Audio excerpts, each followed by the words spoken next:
अब सवाल यह है कि क्या विपक्ष मोदी से सीधा मुकाबला करने की स्थिति में होगा? विपक्ष की क्या है तैयारी? कई ऐसे मुद्दे हैं जिनको लेकर चर्चा की शुरुआत करते हैं। खास मेहमान जुड़ चुके हैं, उनका परिचय आपसे करवा देती हूं। हमारे साथ राकेश त्रिपाठी, प्रवक्ता भारतीय जनता पार्टी के इस वक्त मौजूद हैं। अनुराग भदौरिया, समाजवादी पार्टी के प्रवक्ता जुड़ चुके हैं। MS खान साहब, बीएसपी के प्रवक्ता हमारे साथ मौजूद हैं और साथ ही हमारे साथ वरिष्ठ पत्रकार विजय त्रिवेदी साहब भी जुड़ चुके हैं। लेकिन सबसे पहले राकेश त्रिपाठी, आपसे ही शुरुआत करते हुए, डबल इंजन की चुनावी पिच पर क्या विपक्ष को क्लीन बोल्ड कर पाएगी बीजेपी? क्या है तैयारी आप लोगों की? और यहां पर तो योगी जी के काम की ज्यादा चर्चा होनी चाहिए, लेकिन प्रधानमंत्री जी ने खुद ही सारा का सारा मोर्चा संभाल लिया है। देखिए, ये भारतीय जनता पार्टी के पास सौभाग्य का विषय है कि आज भारतीय जनता पार्टी के पास नरेंद्र मोदी जी जैसा एक वैश्विक नेता है, जिनको आज भारत में नहीं बल्कि पूरी दुनिया में इतना आज उनको जनता पसंद करने का काम कर रही है। उनकी लोकप्रियता आज 7वें आसमान पर है। और ऐसी स्थिति में आज विपक्ष के नेताओं के लिए निराशा जरूर होती है जब जब उत्तर प्रदेश में नरेंद्र मोदी जी का कार्यक्रम होता है। जनता के साथ जिस तरह का जुड़ाव दिखाई पड़ता है, जनता में जिस तरह का उत्साह उमंग दिखाई पड़ती है, उससे विपक्ष के लोगों के पसीने जरूर आते हैं। देखिए, उत्तर प्रदेश में नरेंद्र मोदी जी के प्रधानमंत्री बनने के बाद, जब प्रधानमंत्री बने तब से उत्तर प्रदेश में कैसे परिवर्तन हुआ है। वर्ष 2016 में जब उत्तर प्रदेश में भारतीय जनता पार्टी की सरकार नहीं थी, तब भी उत्तर प्रदेश में फर्टिलाइजर के कारखाने की नींव डालने का काम नरेंद्र मोदी जी ने किया था। और मेंबर ऑफ पार्लियामेंट के तौर पर काशी को उन्होंने किस तरह से संवारने का काम किया है। काशी विश्वनाथ धाम का अभी जल्द ही वो लोकार्पण करके गए हैं। पूरी दुनिया ने देखा है, पूरे देश ने देखा है कि आज उत्तर प्रदेश की तस्वीर बदल रही है। वरना यही उत्तर प्रदेश जो जातियों के मकर जाल में उलझा हुआ था, ये उत्तर प्रदेश जिसके लिए आतंक और अपराध एक पहचान बन गई थी, जहां राजनीतिक संरक्षण मिलता था अपराधियों को, उस उत्तर प्रदेश की आज पहचान को बदलने का काम किया है। जहां बिजली 8 घंटे नहीं मिला करती थी, आज उस उत्तर प्रदेश को 24 घंटे बिजली मिल रही है। आज उस उत्तर प्रदेश में निवेश का वातावरण बना है। उस उत्तर प्रदेश में पारदर्शी ढंग से आज लोगों को रोजगार मिल रहा है। Uttar Pradesh ease of doing business में दूसरे नंबर पर पहुंचा है। ये डबल इंजन की सरकार का परिणाम है। दशकों से जो परियोजनाएं लंबित थी, चाहे वो 48 वर्ष से लंबित परियोजना हो या 42 अपराध और आतंकवाद की सरकार की पहले जो बढ़ावा देती थी असामाजिक तत्वों को, और अब तो मोदी जी ने खुद ही योगी जी को जिताने की जिम्मेदारी ले ली है कंधों पर। क्या है काट इसका आपके पास? तो आप अंदाजा लगा सकते हैं कि उत्तर प्रदेश में योगी सरकार ने कोई काम नहीं किया। अगर योगी जी ने कोई काम किया होता तो शायद उनको 10-10 मुख्यमंत्री यहाँ ना बुलाने पड़ते, शायद योगी जी का चेहरा दिखाई पड़ता है, लेकिन उनके चेहरे को छुपाया जा रहा है। क्योंकि उनकी सरकार में जो हुआ है वो मैं आपको बता रहा हूँ।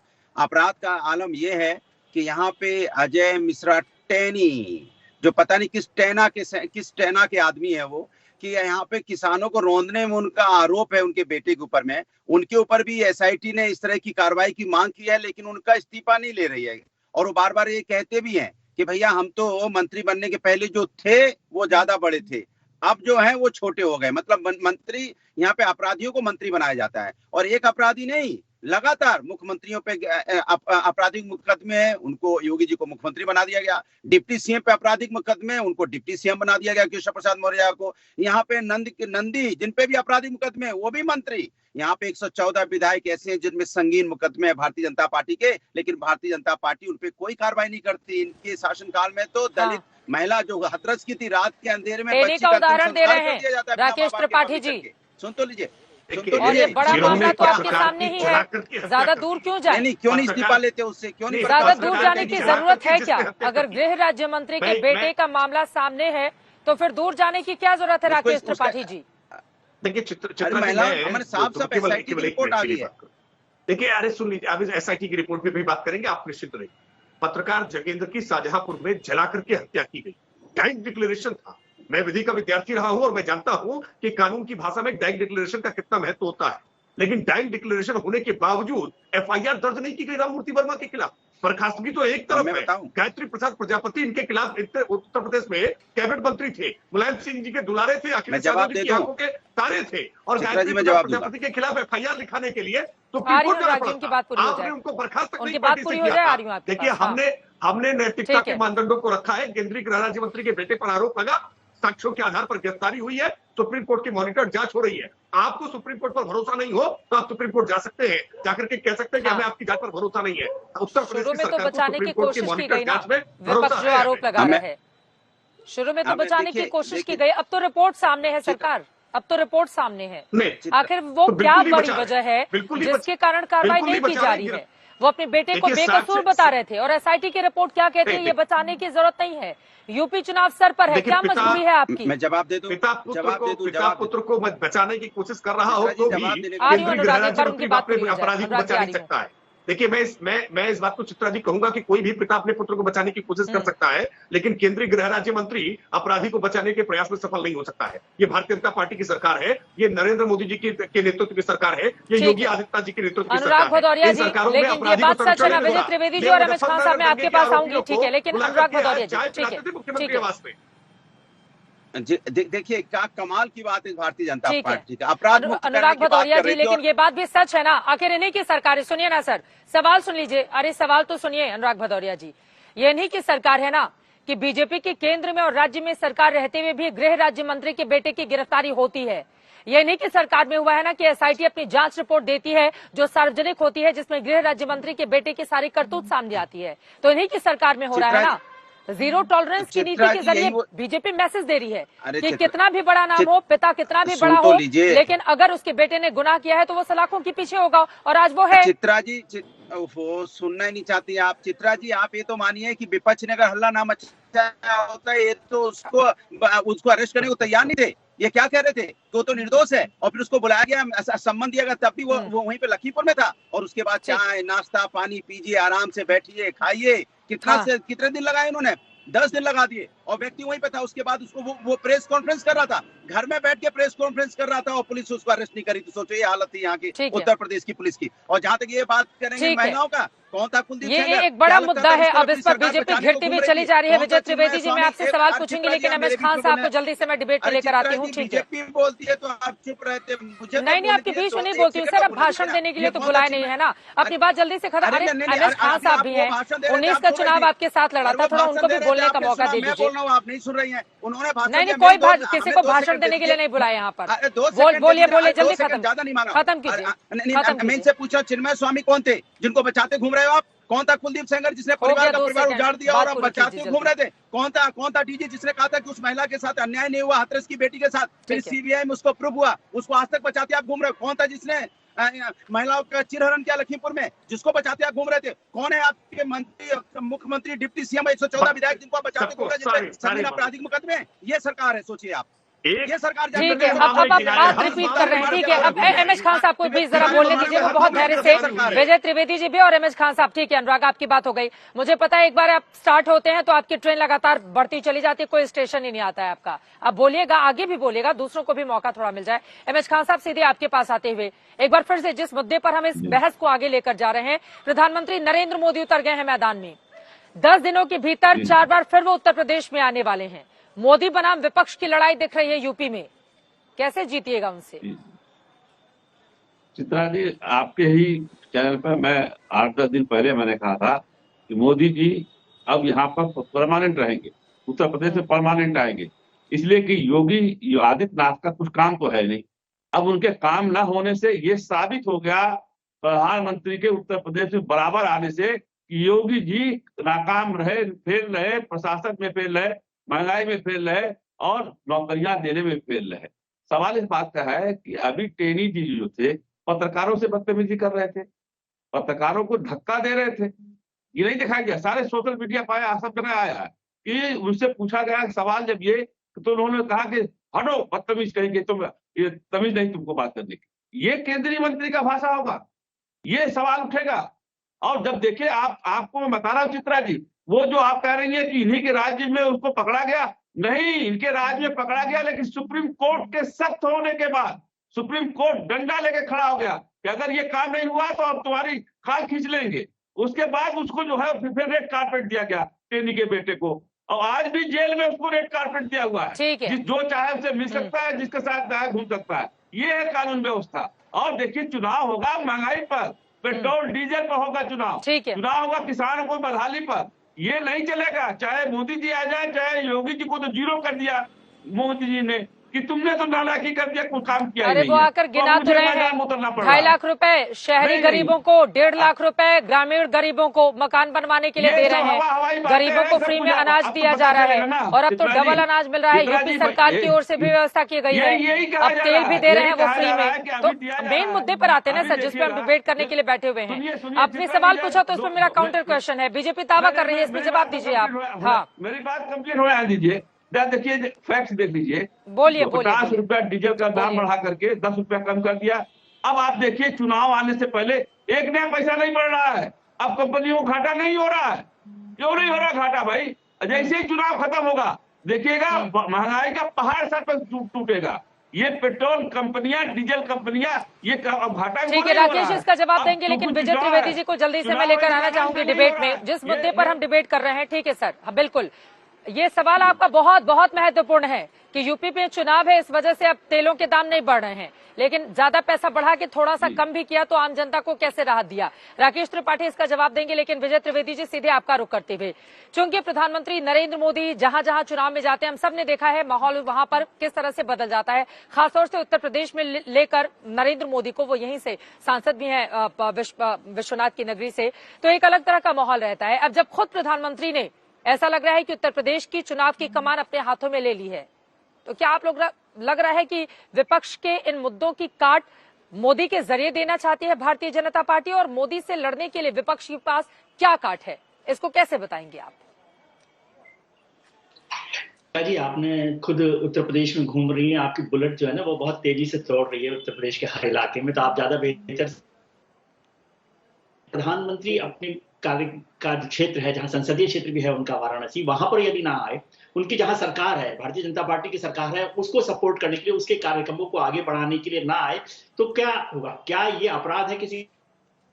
क्या ये अपराध है कि वो अपनी पार्टी की सरकार जहां पर है वहां लगातार कार्यक्रमों में जो है हिस्सा ले रहे हैं, शामिल हो रहे हैं, लगातार उद्घाटन कर रहे हैं, केवल फीता ही नहीं काट रहे, लगातार कार्यक्रम भी कर रहे हैं। तो ये इसको न तो कमजोरी कह सकते हैं। पहले हम लोग कह रहे थे कि योगी जी अकेले लड़ेंगे चुनाव, मोदी और योगी साथ, मोदी साथ है, तो हमारे पास ये बात चल रही है। योगी अपना काम कर रहे हैं, आज जो घोषणाएं हुई है उसका भी एक अलग फर्क है, लेकिन विपक्ष को, जैसे खान साहब भी कह रहे हैं, अनुराग जी भी कह रहे हैं, मैं कहता हूँ उन्हीं मुद्दों को क्यों नहीं उठाते वो बार बार, पेट्रोल के मुद्दे को, महंगाई के मुद्दे को, कानून व्यवस्था के मुद्दे पर क्यों नहीं चर्चा करते हैं? वो लगातार दूसरे मुद्दों पर आके, बल्कि मैं कहता हूँ भारतीय जनता पार्टी के ट्रैप में आता है विपक्ष। जो भारतीय जनता पार्टी के नेता की इशू पर चलना चाहिए, प्रधानमंत्री जी ने या मुख्यमंत्री ने तय कर दिया कि काशी विश्वनाथ के कॉरिडोर पर बात होगी, तो सब लोग उस पर चर्चा कर रहे हैं। आप कहीं काशी विश्वनाथ का उद्घाटन कीजिए, जो भी करना है, लेकिन महंगाई पर जवाब दीजिए, आप कोरोना के मिसमैनेजमेंट पर जवाब दीजिए, आप पेट्रोल की प्राइसेस पर जवाब दीजिए। लेकिन मुझे लगता है कि विपक्ष उनकी काट ढूंढने की बजाय उनके ट्रैक पर चलता है और वो फॉलो कर रहा है। तो ये किस तरह की पॉलिटिक्स है मुझे नहीं समझ में आ रही। जो मुद्दा, एक महत्वपूर्ण मुद्दा जिसकी चर्चा आपने भी की, टैनी वाली, तो उसमें शायद राकेश त्रिपाठी जी की बिटवीन द लाइन्स को हम सुने तो समझ में आ सकता है कि शायद विजय त्रिवेदी जी, मुझे आपको रुकना पड़ा है, आप अपनी बात आगे बढ़ाइएगा, महत्वपूर्ण जानकारी आप दे रहे हैं, मैं फौरन लौट रही हूँ आपके पास। लेकिन एक बड़ी खबर आ रही है, शिवपाल यादव से अखिलेश यादव का गठबंधन तय हो गया है। अखिलेश यादव की ओर से ये जानकारी दी गई है। आपको बता दें, पहले से ही दोनों चाचा भतीजों में एक जंग देखी गई बीते सालों में, लेकिन बाद में फिर दोनों एक ट्रैक पर आते हुए नजर आए। और कल खुद अखिलेश यादव का जब मैंने इंटरव्यू किया था, उनकी ओर से बार बार अपनी जीत के दावे, और ये तक कहा गया कि दरअसल शिवपाल यादव की पार्टी को सम्मानजनक सीटें वो देंगे। अब वो सम्मानजनक सीटें कितनी हैं, उस आंकड़े का हमें इंतजार है।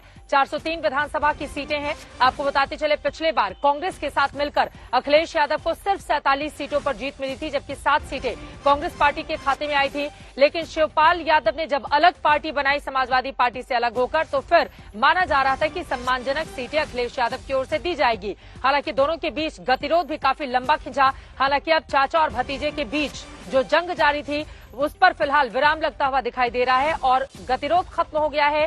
सीटें कितनी दी गई हैं शिवपाल यादव को, इसका हमें इंतजार है। जैसे ही वो आंकड़ा सामने आता है, उस पर फौरन अनुराग भदौरिया बैठे हुए हैं, वही बता देंगे। अनुराग भदौरिया जी, बताइए, शिवपाल जी को कितनी सीटें दे रही है समाजवादी पार्टी? अब तो चाचा भतीजे के बीच की जंग खत्म हो गई।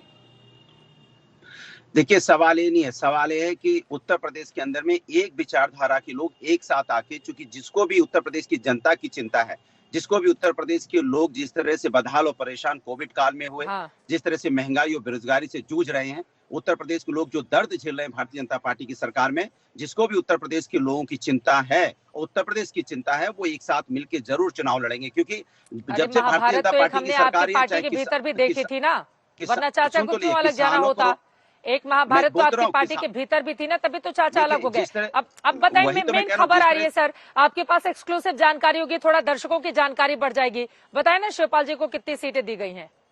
मैं आपसे कहते रहा हूँ, अरे वो तो आपको पता चल ही जाएगा जब हम सीटों का आपस में बातचीत हो जाएगी। लेकिन बात यह है कि उत्तर प्रदेश के अंदर में किसानों के सम्मान के लिए, युवाओं के सम्मान के लिए, महिलाओं के सम्मान के लिए और उत्तर प्रदेश के सम्मान के लिए सब एक साथ मिलके, ये जो छोटे दल हैं, साथ मिलके चुनाव लड़ेंगे और भारतीय जनता पार्टी को उत्तर प्रदेश से विदाई कर देंगे। चाहे कितनी भी रैली और मीटिंग, चाहे उत्तर प्रदेश में आके भारतीय जनता पार्टी के शीर्ष नेता कर लें, प्रधानमंत्री जी कर लें, या 10-10 मुख्यमंत्री ले आए, या और भी कहीं से मुख्यमंत्री मोदी जी का नाम लेने से बचते क्यों हैं आप लोग? कल मैंने ये सवाल भी पूछा था आपके मुखिया से, अखिलेश जी से। कल मैंने ये सवाल भी पूछा था कि नरेंद्र मोदी का नाम लेने से इतना बचते क्यों हैं आप लोग?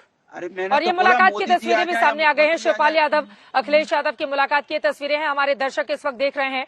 और यकीनन चाचा भतीजे के बीच एक अलग तरह की जंग चल रही थी। क्या दोनों साथ में लड़ेंगे, नहीं लड़ेंगे, बार बार इस तरह के कयास है। हालांकि इनका जो कोर वोटर है, खासतौर से जो यादव वोटर है, उसके बीच एक कुहापोह की स्थिति भी विधानसभा चुनाव में हम सब ने देखी थी। लेकिन फिलहाल चाचा और भतीजे अब एक साथ आ गए हैं। ये तस्वीरें आप जैसा कि देख पा रहे हैं टीवी स्क्रीन पर, और इन तस्वीरों के जरिए यकीनन एक संदेश देने की कोशिश, दोनों एक ही रंग में रंगे हुए दिखाई दे रहे हैं। हालांकि एक रंगी सरकार तो बोलते हैं बीजेपी के लिए, लेकिन यहाँ पर व्हाइट कलर के कुर्ते पजामे और काले रंग की सदरी में दोनों चाचा और भतीजे के मुस्कुराती हुई ये तस्वीरें हैं। लेकिन बात कितनी सीटों पर बनी है, ये महत्वपूर्ण है। शिवपाल से मुलाकात पर अखिलेश यादव की ओर से ट्वीट भी किया गया है और अखिलेश यादव ने कहा है कि शिवपाल जी से गठबंधन पर बातचीत हो गई है। अखिलेश यादव की ओर से ट्वीट करते लिखा गया है, प्रसपा के राष्ट्रीय अध्यक्ष जी से मुलाकात हुई और गठबंधन की बात हुई है। क्षेत्रीय दलों को साथ लेने की नीति सपा को निरंतर मजबूत कर रही है और सपा और अन्य सहयोगियों को ऐतिहासिक जीत की ओर लेकर जा रही है। 22 में बाइसिकल, वो कह रहे हैं, मुस्कुरा रहे हैं राकेश त्रिपाठी जी। आप जो इतना मुस्कुरा रहे हैं, कोई गम तो नहीं जिसको छिपा रहे हैं राकेश जी? नहीं, बिल्कुल नहीं, ये तो छुपा रहे हैं। इनसे अनुराग भदौरिया जी से पूछा जाना चाहिए कि क्या आखिर कलह थी, जिस कलह के नाते चाचा भतीजा के बीच में रार हुई थी, सड़क पर गृह युद्ध हुआ था। 2017 के चुनाव में जब इनको अपने कामों का हिसाब देना था, जनता इंतजार कर रही थी कि आपने क्या क्या किया है, आप आएंगे और हिसाब किताब लेकर के अपना बही खाता बताएंगे कि ये काम हमने किया है। तब आपने गृह युद्ध छेड़ दिया था, पिता पुत्र को धक्का दे रहा था, चाचा भतीजे को एक दूसरे को अपशब्द कह रहे थे, सौतेली मां का जिक्र हो रहा था। न जाने कैसे कैसे तरह की बातें इनकी पार्टी के नेताओं के द्वारा रोज चिट्ठी लिख लिख के जारी की जा रही थी। क्या ये सारी कलह लेन देन का जो विवाद था वो समाप्त हो गया है? ये कितनी भी कोशिश करें, अब इस सैफई कुनबे को उत्तर प्रदेश की जनता कमान नहीं सौंपने वाली, क्योंकि सबने देखा है कि सैफई कुनबे ने मिलकर के किस तरह से सैफई महोत्सव करने का काम किया। आज उत्तर प्रदेश में अगर प्रधानमंत्री मोदी जी आते हैं तो 42 वर्षों से लंबित सरयू नहर परियोजना का लोकार्पण करने का काम करते हैं। पूर्वांचल एक्सप्रेस में 341 किलोमीटर का, उसको लोकार्पित करने का काम करते हैं। आज हम जेवर इंटरनेशनल एयरपोर्ट बना करके पूरे पश्चिमी उत्तर प्रदेश को हम समृद्ध करने का काम कर रहे हैं। कुशीनगर एयरपोर्ट को हमने लोकार्पित कर दिया है। इंटरनेशनल फ्लाइट कुशीनगर एयरपोर्ट में आना शुरू हो गई है। हर जिले को अपना मेडिकल कॉलेज हम दे रहे हैं। आज गोरखपुर में एम्स शुरू करने का काम किया। 30 सालों से ज्यादा जापानी सेफलाइटिस की बीमारी से गोरखपुर जूझ रहा था, क्यों नहीं समाधान दिया था आपने? आप काम गिना रहे हैं, एमएच खान मुस्कुरा रहे हैं। अखिलेश यादव जी की नहीं थी क्या? देखिए, मैं इस बात को कह रहा हूँ, एमएच खान साहब, दोनों में समानता है। एमएच खान साहब की पार्टी हो, आपको इतनी खुशी हो रही है, वो कामकाज गिना रहे हैं। अखिलेश यादव जी जो बार बार आप सवाल पूछते थे कि क्या काम किया है, चित्रा जी वो गिना रहे हैं तो संतोष है कि आप इतना मुस्कुरा रहे हैं? एमएच खान साहब, खुशी मिल रही है कि चलो कामकाज किया है। जेवर एयरपोर्ट का अधिग्रहण कुमारी मायावती जी ने किया था। जेवर एयरपोर्ट का नाम ले रहे हैं, कुमारी मायावती जी ने किया था। ये झूठ बोल रहे हैं। आज इन्होंने काम शुरू किया है, 17 से लेके आज 21 होने जा रहा है, तब काम शुरू कर रही है। ये जेवर एयरपोर्ट का अधिग्रहण बहन कुमारी मायावती जी ने किया था। जमुना एक्सप्रेसवे का नाम लेते ही नहीं है, जो जमुना एक्सप्रेसवे मेरे सबसे अच्छा बना हुआ है। आप उसका भी हम शिलान्यास करने जा रहे हैं। 80% से ज्यादा उसका जमीनों का अधिग्रहण हो चुका है। गंगा एक्सप्रेसवे का शिलान्यास आज भी बलिया में लगा हुआ बहन कुमारी मायावती के नाम पे। आज तुम शुरू करने जा रहे हो। ये सब चीज लफाजी हो बातें हैं। मायावती जी अपना बंगला बना अरे रही थी। एम एस खान साहब, अच्छा एक बात बताइए, सुनिए ना, सरकारों की एक प्रक्रिया होती है ना कामकाज करने की। नहीं सुनिए ना एम एस खान साहब, प्लीज सुनिए, मेरी बात सुनिए। लेकिन पैसा जिस सरकार से जारी होता है श्रेय तो उसी को जाना चाहिए ना। अब हमने कागज पे लिख दिया, कागज पे तो दुनिया भर की बातें अब सैंक्शन की जाती हैं, लेकिन पैसा जिस सरकार की ओर से दिया गया श्रेय तो उसी को मिलना चाहिए ना। अब जिस सरकार की ओर से पैसा जा रहा है, अब श्रेय तो उसी को मिलना चाहिए, क्योंकि पैसा आएगा कामकाज तभी होगा। उत्तर प्रदेश की जनता भी जानना चाहेगी। हाँ। नहीं, क्या एम एस खान साहब नहीं बताएंगे कि 17 चीनी मिल बेचने का काम फोटो भेज दूं मैं आपको। 17 चीनी मिलें मिश्रा जी, बसपा मैं सरकार आपको ने फोटो बेची भेज जा रही सकता थी, हूं। ये सच नहीं है। बहन कुमारी मायावती जी अरे के आप मुझे शासनकाल फोटो, में मैं तो लखनऊ हूँ में ही जिस पूर्वांचल में शासनकाल इसी हुआ, जगह पर, किसी ठीक के है। शासनकाल आपका में नहीं फोटो हुआ। लेकर मैं क्या करूंगी? मैं तो बस इतना कह रही हूँ कि पैसा जिस सरकार में जारी होता है क्या श्रेय उसको मिलना चाहिए या नहीं मिलना चाहिए। लेकिन सीधे आपके पास आते हुए, मैं सीधे आपके पास आते हुए अनुराग भदौरिया, आप जवाब भी देना चाह रहे थे। देखिए वो कामकाज भी तो गिनवा रहे हैं ना। ठीक है सर, हाँ वो कामकाज भी तो गिनवा रहे हैं ना। और प्रधानमंत्री नरेंद्र मोदी के अगर दौरे को ही हम देख लें, सुनिए ना सर, एक सेकेंड अनुराग जी सुनिए ना। 20 अक्टूबर को कुशीनगर अंतर्राष्ट्रीय हवाई अड्डे का उद्घाटन किया, उसके बाद 9 मेडिकल कॉलेज का उद्घाटन, गोरखपुर में फर्टिलाइजर, एम्स का उद्घाटन, पूर्वांचल एक्सप्रेसवे का उद्घाटन, बलरामपुर बहराइच में सरयू नहर प्रोजेक्ट का उद्घाटन, और उसके बाद काशी विश्वनाथ कॉरिडोर का अब मैं उद्घाटन। बोल लूं, अब हो गया तो मैं उसका बोल लूं। श्रेय मिलना चाहिए बीजेपी को, नहीं मिलना चाहिए? अरे बाप रे बाप, बोलिए। चित्रा जी आप भी, बोलिए। मैं कह रहा हूं, मैं तो चैलेंज करता हूं आपके टीवी पे, एक प्रोजेक्ट ये बता दें बीजेपी के प्रवक्ता जो इन्होंने शिलान्यास किया हो 2017 में और अभी उसका उद्घाटन किया हो। एक प्रोजेक्ट मेरे बोलने के बाद ही बता दे तो मैं जान जाऊं। जिस जेवर एयरपोर्ट की बात कर रहे हैं शिलान्यास किया है और चाइना की फोटो लगा दी, आपको तुरंत गिना देता हूं, फोटो लगाने वाला, अभी मुझे बोलने दीजिए, बीच में मैं आपके नहीं बोला था, आप नेशनल टीवी आ पे रही हूँ राकेश जी, एक बार उनकी बात पूरी हो जाए। मैंने एक बार उनकी बात पूरी हो जाए, ठीक है सर, ओके। नहीं, जेवर एयरपोर्ट, ये जेवर एयरपोर्ट की बात कर रहे हैं जहाँ पे इन्होंने शिलान्यास किया, अभी पूरी भूमि अधिग्रहण भी नहीं हुई और फोटो चाइना की लगा देते हैं। उत्तर प्रदेश में जो पुलों की फोटो लगाते हैं वो वेस्ट बंगाल की लगा देते हैं। इनको कभी चाइना की फोटो लगानी पड़ती, कभी वेस्ट बंगाल की लगानी पड़ती। अगर आपने कोई काम किया होता तो उसकी फोटो आप लगा रहे होते, इधर उधर देशों की फोटो ना लगा रहे होते। और जिन मेडिकल कॉलेज का नाम बता रहे हो आप, डिस्ट्रिक्ट में जो हॉस्पिटल होते हैं ना चित्रा जी, जो हॉस्पिटल बरसों चले आ रहे हैं उनको मेडिकल कॉलेज बता दे रहे हैं। कमाल है भाई। अरे मेडिकल कॉलेज तो समाजवादी टाइम में बने थे। लखनऊ के अंदर मैं गिना सकता हूँ, कैंसर हॉस्पिटल, रामनोलैया हॉस्पिटल, जो पीजीआई का हमने ओपीडी बनवाई, और जिस एम्स की आप बात कर गोरखपुर में जमीन समाजवादियों ने दी। और कितने हॉस्पिटल बनाओ, चाहे जौनपुर का हॉस्पिटल हो, चाहे बदायूं का हॉस्पिटल हो, चाहे आजमगढ़ का हो, चाहे सीतापुर का हो, चाहे यहाँ पे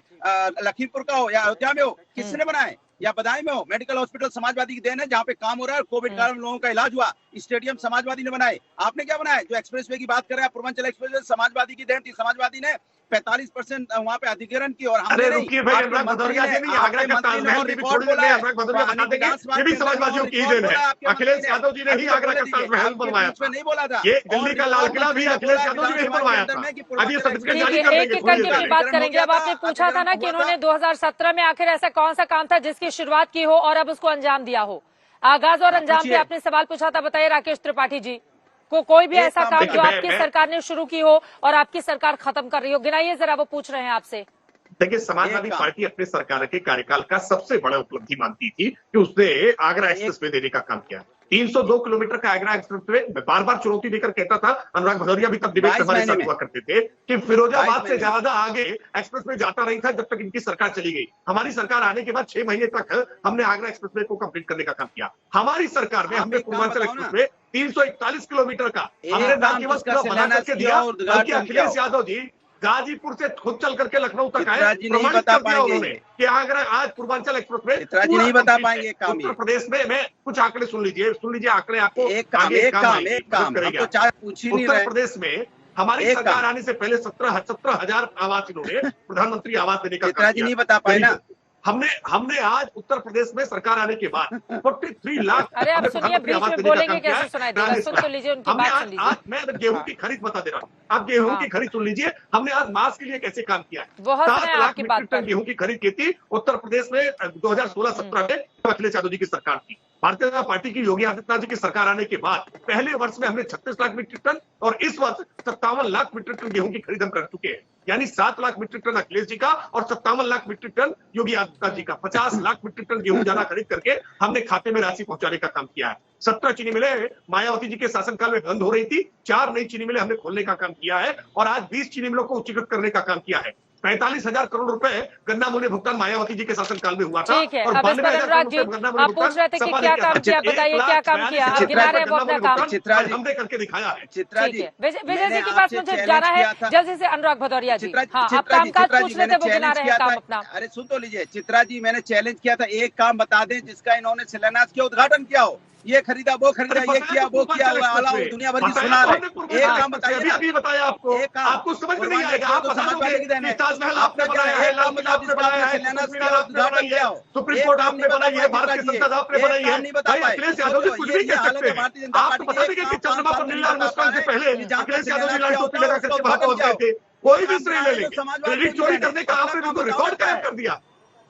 अरे भाई, अरे क्रेडिट चोरी करने की इंतहा होती है। उत्तर प्रदेश की जनता ने देखा है, काम बोलता है, आपका काम बोल गया था। अरे वो अनुराग भदौरिया जी गिना तो रहे हैं आपको, अनुराग जी वो गिना तो रहे हैं अपने कामकाज। इनकी बातों में आ रहे हैं। अच्छा ये बताइए, ठीक है चलिए, अब थोड़ा आगे बढ़ते हुए विजय त्रिवेदी जी को मुझे बीच में रोकना पड़ा था, मैं उनको लेकर आती हूँ। ठीक है, जरा वरिष्ठ पत्रकार की भी बात हो जाए। ठीक है, अब नेता तो अपनी अपनी पार्टियों के दावे करेंगे, लेकिन जरा पत्रकारों की नजर से भी यूपी को समझते हैं। विजय त्रिवेदी जी सीधे आपके पास आते हुए वो कामकाज गिना रहे हैं और वो सवाल खड़े कर रहे हैं कि हमारी ही सरकार की जितनी योजनाएं थी बीजेपी उनको लेकर आगे बढ़ी और अब फीता काटने का कैची जी भी सरकार है, ये भी अखिलेश यादव कहते हैं। लेकिन इन सब के बीच प्रधानमंत्री नरेंद्र मोदी की एंट्री से उत्तर प्रदेश की 14 के बाद हमने देखा है एक अलग तरह का माहौल है। और आज खासतौर पे अगर हम बात करें चित्रकूट में जिस तरह से महाकुंभ हिंदू धर्म का आयोजित किया गया है, इसके अलावा बीजेपी भी पहले विश्वनाथ कॉरिडोर, फिर अपने मुख्यमंत्रियों को लेकर बीजेपी के अध्यक्ष अयोध्या पहुंचते हैं, वहां पर रामलला के दर्शन करते हैं, हनुमानगढ़ी जाते हैं।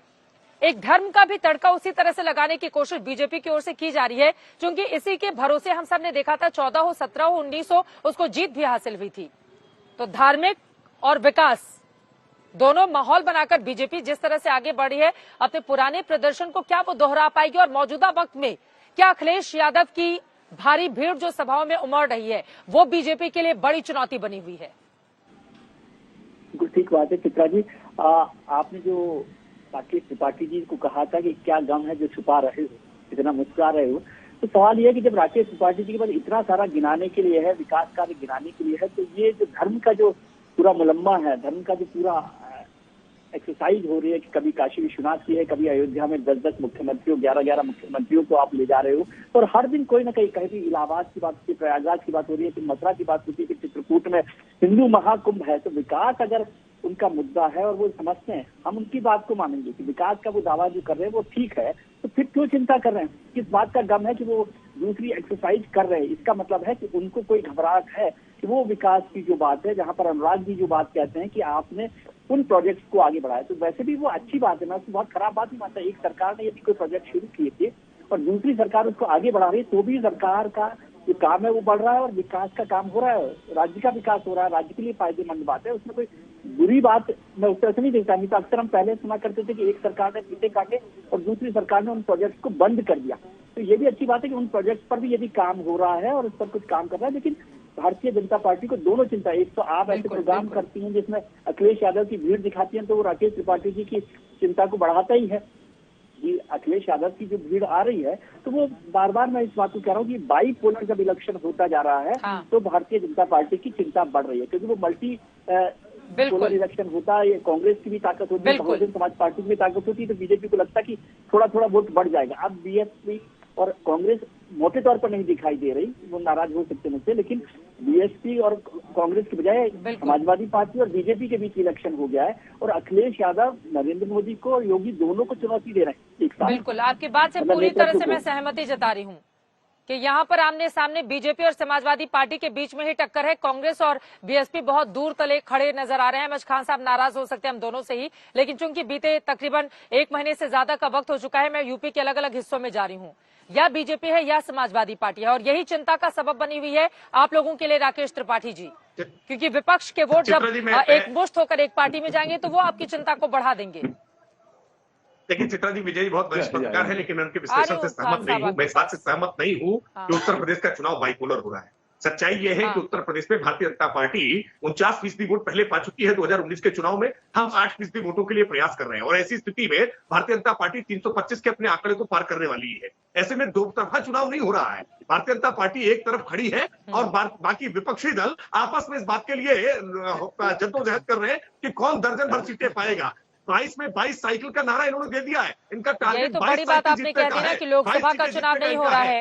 अब नरेंद्र मोदी का चेहरा जहां जाता है लोकसभा के लिए वहां का तो माहौल अलग होता है, उनको चुनना होता है। लेकिन जब राज्यों की बात होती है तो फिर स्थिति थोड़ी अलग हो जाती है। राकेश जी, यही तो मैं सवाल पूछ रही हूँ। आपने बहुत महत्वपूर्ण बात कही है, लेकिन यही तो आपकी चिंता का सबब भी है। 2017 के चुनाव में हम 42% वोट पहले भी पा चुके हैं। हमने परफॉर्मेंस करके दिखाया, इसलिए हम ये बात कह रहे हैं। भारतीय जनता पार्टी आज दुनिया की सबसे बड़ी पार्टी जब है, आज उत्तर प्रदेश में 2.5 करोड़ सदस्य हमारे पास है, तब हम ये दावा कर रहे हैं कि हमारे पास संगठन का अच्छा तंत्र है। हमारे पास आज नरेंद्र मोदी जी जैसा, उत्तर प्रदेश में योगी आदित्यनाथ जी जैसा नेतृत्व है। हमने काम करके दिखाया है और इस आधार पर हम कह सकते हैं कि उत्तर प्रदेश में भारतीय जनता पार्टी की सरकार की वापसी हो रही है। गांव, गरीब, किसान के लिए, नौजवान के लिए उत्तर प्रदेश में योगी आदित्यनाथ जी एक आशा की किरण बनकर उभरे हैं। उत्तर प्रदेश इनसे और डबल इंजन की सरकार का पूरा फायदा मिल रहा है। बीजेपी ये गिना रही है कि हमारे पास मोदी भी है, हमारे पास योगी भी है। हम ही आ रहे हैं। चित्रा जी, इनसे पूछ लो क्या अरे योगी आरिफ को खान चीफ मिनिस्टर साहब बनाएंगे? आपको तो बिल्कुल इग्नोर नहीं किया जा सकता। चित्रा जी नहीं खान साहब बिल्कुल इग्नोर नहीं करूंगी। एक बार अनुराग भदौरिया की बात हो जाए। बिल्कुल नहीं, आ रही हूँ आपके पास, फौरन आ रही हूँ, आप नाराज मत होइए। अनुराग, चित्रा जी, इनसे पूछे क्या योगी जी चीफ मिनिस्टर बनेंगे? योगी जी को चीफ मिनिस्टर बनाएंगे क्या? ये पूछ लीजिए इनसे।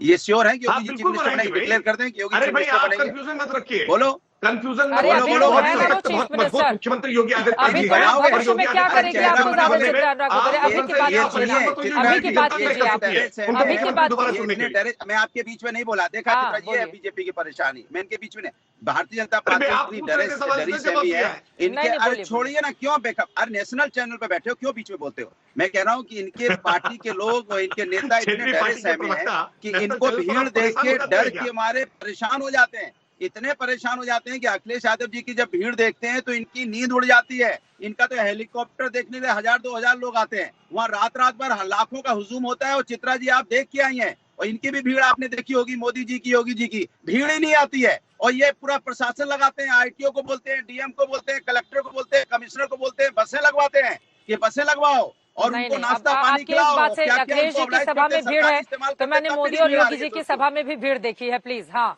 मुझे नहीं कोट आ रही करके है। गलत अरे इन्फॉर्मेशन कहाँ मत से आ रही है? दीजिए। इतना ठीक है, प्रजा, हाँ, इतना ठीक है। सरकारी तंत्र, मतलब आपको लगता है कि एक अखिलेश बात जी की है, भीड़ इनकी परेशानी बढ़ा रही है। यहाँ जनता खुद ब खुद कह रही आ है रही हूँ राकेश जी, अब उनकी की बात बार पूरी हो जाए। अखिलेश की हाँ। सरकार, इसे जनता खुद ही कह रही कि अब की बार अखिलेश की सरकार। और आपने देखा होगा कि अब रोडों की का बार हुजूम अखिलेश देखा, की रात सरकार। में कौन से इनकी आपने फिर रात में मायावती कहीं जी बीजेपी कहाँ की जाएंगे? हुजूम अमित देखा खान क्या? साहब कौन? देखिए, ये जो हाँ। जो सड़कों पर भी भीड़ आपको ठीक दिख है, रही मैं है, राकेश जी से इसका ये जवाब ले भीड़ लूंगी। कितने- लेकिन एमएच नहीं, खान साहब, नहीं, मैं अब की बार अगर आप अखिलेश सरकार, बात- बहन बात जी कर- कहाँ जाएंगी फिर? नहीं, मैं यही मैं आपसे यही कह रहा हूं, अगर सड़कों पे जो भीड़ आ रही है या जो ले आया जा रहा है, क्या यही वोटर है? 23 करोड़ वोटर है हिंदुस्तान, उत्तर प्रदेश में, और 70% जनता गांव में रहती है। ये कुछ चंद लोग इकट्ठा होकर भीड़ का आप आकलन कर रहे हैं कि इस पे लड़ाई हो रही है। ये पत्रकार महोदय कह रहे हैं कि कांग्रेस और बहुजन समाज पार्टी, अरे कांग्रेस तो 7% वोट पाने वाली है, उसको हम हमारे साथ मिला दिया आपने। हमको 20 से 22% वोट मिलता है, तो बुरी से बुरी हाल हो जाए, आंधी आ जाए, तूफान आ जाए, सुनामी आ जाए, कुछ भी आ जाए, भाई इनको पत्रकार महोदय जानकारी रखनी चाहिए कि किस पार्टी के पास कितना परसेंट वोट है। ठीक है, ये बात तो सवाल इस आपकी बात सच का है, हाँ, कि कि आंधी तूफान आ जाए, नहीं। लेकिन बहन जी का जो जातिगत हाँ। वोट बैंक है वो इंटैक्ट है, ये बात सच है, ये बिल्कुल सही बात है। लेकिन आपके लिए चिंता तो इसलिए है ना एमएच खान साहब, आपने जितने भी अपने नेताओं को बर्खास्त किया, आपके विधायकों को, अब वो सब समाजवादी पार्टी में जा रहे हैं। अम्बेडकर नगर जिसको जिला बनाया बहन मायावती जी ने, वहाँ के आपके नेता सपा में चले जा रहे हैं। सर आप मुझसे मत पूछे ना सर, मैं तो पूर्वांचल में पूरे आप ही लोगों के गढ़ का दौरा कर रही हूँ। मुझे बोल लेने दीजिए ना। अरे क्रॉस क्वेश्चन तो पूछेंगे आपकी ना बात आपसे। में मानता हूँ क्या? आप हाँ, बोलिए, सुन बोलिए। लीजिए, आपकी बोलिए, बात मैं बोलिए। नहीं काट रहा हूँ, आपकी बात मैं नहीं काट रहा हूँ। आप हर गांव में तो नहीं गई है ना, लेकिन देखिए हमारी पार्टी गांव-गांव में है, अंडर करंट है, बता दे रहा हूँ मैं आपको। हर गांव में कौन सा नेता गया है बताइए जरा मुझे। नहीं, एक नेता बताइए जो हर गांव में गया है, ये क्या सवाल हो गया? हाँ, सारे हमारे हर पार्टी गांव के में लोग कौन गांव सा में नेता बैठे पहुंचता हैं। है? आज की डेट में और बहन जी अभी कहाँ पर है? महामंत्री तक बहन लेकर के अखिलेश जी सब की गांव में बैठे, अब बूथ उनका स्तर रोड पर शो काम हो रैली रहा चल रही है। बूथ प्रधानमंत्री स्तर पर नरेंद्र क्या मोदी का वोट पूरे के डाला पूरे जाता है, दिसंबर में वहाँ काम ताबड़तोड़ हो रहा उनकी है। यात्रा, ये योगी जी भी सब दिखाई दे रहे हैं एक्शन में, बूथ स्तर प्रियंका पर गांधी भी लेकर एक्शन में के दिखाई दे रही। बैठ कहाँ है करके मायावती जी? मैं कह रहा हूँ बूथ स्तर पे जहां वोट डाले जाते हैं वहां हमारे नेता बैठे काम कर रहे हैं, सड़कों पर नहीं घूम रहे हैं। हम असल काम में कर रहे हैं। हम आप अपने घर पे बारात बुला लीजिए, खाने का इंतजाम ही नहीं हो, क्या कर लेंगी आप? हम वो काम कर रहे हैं, हमारा ठोस काम होता है। आज हमारे वहां रोज कोऑर्डिनेटर्स की मीटिंग कि कितने बूथ पे कितने लोग बैठेंगे, कौन लेके जाएगा, कौन लेके आएगा। टिकट हमारे 70% फाइनल हो गए, अभी इन लोगों को टिकट ही नहीं बटे हैं। टिकट तो बंटने दीजिए अभी भारतीय जनता पार्टी का, समाजवादी पार्टी का। देखिए कितना हिस्सा फुटबॉल होता है, कितने लोगों को एडजस्ट करेंगे। अभी छोटी छोटी पार्टी कर रहे हैं। अरे छोटी छोटी पार्टी कितने लोग टिकट दे दो भाई। सवाल इस बात का है, जो संतुष्ट होगा फिर इसको बताएगा। और जब ये दंगाई पार्टी, जब जो दंगा करने वाले हैं वो सत्ता में आ गए और दंगा कराने वाले अब छटपटा रहे हैं। आप देखिए मुजफ्फरनगर का दंगा क्या हुआ था, सैफई में क्या हो रहा था, सारी चीजें जनता देखती है। सबसे बड़ी चीज जो मैं कह रहा हूँ, महंगाई जब आप मुझे बात कहते हैं ना मुजफ्फरनगर का दंगा, फिर मुझे याद आ जाता है 2019 का लोकसभा चुनाव और बुआ बबुआ की वो जोड़ी और बार बार आती हुई तस्वीरें। सर अगर 2013 का दंगा आपको 2021 में याद आ रहा है, 2019 में एक साल के लिए क्यों भूल गए थे जब उनके साइकिल पे सवार होकर हाथी लगातार चलने लगा था? मतलब आप लोगों ने क्या समझ रखा है पब्लिक को? ये 2000 मतलब अगर मैं सवाल पूछूं आपको बुरा लग सकता है, 2013 का ये मामला 2019 में आप भूल गए और 2021 में फिर आप उसको गिना रहे हैं और आपको लगता है कि जनता पागल बैठी हुई है। आप बताइए कितने दिन का गठबंधन था हमारा? जैसे ही हमने देखा कि वोट इनका डाइवर्ट नहीं होता है, वोट इनका आता नहीं है, गठबंधन क्या था? मुझे तो पता है कितनी सीटें जीती आपने, 10 आपने जीती, 5 समाजवादी पार्टी को मिली। एक साथ सवार होकर साइकिल हाथी एक दूसरे पर बैठ गए तो इनकी 5 आई, इनको घर के इनके डिम्पल यादव तक हार गए चुनाव। ये क्या ये आपको नहीं समझ में आ रहा? अरे तो भाई तो इन लोगों ने कहा ना समाजवादी पार्टी ने कि इन्होंने तो अपना यादव और बाकी वोट ट्रांसफर करवा दिया, बहन जी का वोटर नहीं आया था। ठीक है, इस तरह के आरोप तो लगते रहे, फिर गठबंधन टूट गया, आगे बढ़ते हैं। राकेश त्रिपाठी जी वो कह रहे हैं कि हाँ दंगा कराने वाली आपके बताए हैं, दंगाइयों की पार्टी समाजवादी पार्टी को बोल रहे हैं। ठीक है, दंगा कराने वाली पार्टी आपके लिए है राकेश त्रिपाठी जी और दंगाइयों की पार्टी समाजवादी पार्टी के लिए। पहले आप जवाब दीजिए राकेश जी। हाँ देखिए, उत्तर प्रदेश की जनता ने देखा है कि किस तरह से हर हफ्ते उत्तर प्रदेश में सांप्रदायिक दंगा होता था। कोई न कोई शहर हर समय कर्फ्यू ग्रस्त उत्तर प्रदेश में हुआ करता था। 75 जिलों में कोई ऐसा जिला नहीं है जहां उत्तर प्रदेश में समाजवादी पार्टी के शासनकाल में कोई कर्फ्यू न लगा हो। लेकिन आज योगी आदित्यनाथ जी के शासनकाल में कानून व्यवस्था हमने इतनी सशक्त करने का काम किया है कि वो अपराधी जो भय फैलाने का काम करते थे, आज वो इस कानून खाकी के कारण आज भयग्रस्त है, जेल की सलाखों के पीछे है। 150 अपराधी एनकाउंटर में मार गिराए गए। मैं एक महत्वपूर्ण सवाल विजय त्रिवेदी जी ने उठाया था, मुझे लगता है उसका जवाब देना बहुत जरूरी है। मेरे पास वक्त की कमी है, विजय त्रिवेदी जी जल्दी से आप कुछ कहना चाह रहे हैं। ठीक है, मैं जिम्मेदारी से कहूंगा, चुनाव कहाँ जाता हुआ विजय त्रिवेदी जी आपको दिखाई दे रहा है? ये तो अंग्रेजों ने भी करने का काम किया। चित्रा जी केवल एक लाइन में जोड़ रहा था खान साहब के लिए कि उनकी बात ठीक है कि 20% वोट रहता है, लेकिन वो 2019 और 2017 में वो 20% वोट का इलेक्टोरल रिजल्ट क्या रहा है ये खान साहब को समझ में आ रहा है और वो इसी भ्रम में अभी तक पार्टी चल रही है। वो 20% इंटैक्ट रहेगा। वोटर को अपने कब्जे में रखने की जो जमींदारी सोच है ना वो मुश्किल है। और राकेश त्रिपाठी जी जब कानून व्यवस्था की बात करते हैं तो तहमीर जी का जिक्र तो किया करें। ठीक है सर, वक्त मुझे इतने की इजाजत देता है। ये बड़ी बात आपकी ओर से कही गई है, लेकिन इसका जवाब मैं आगे आने वाले डिबेट में जरूर ले लूंगी। अभी के लिए आप चारों मेहमानों का बहुत शुक्रिया हमारे साथ इस चर्चा में शामिल होने के लिए।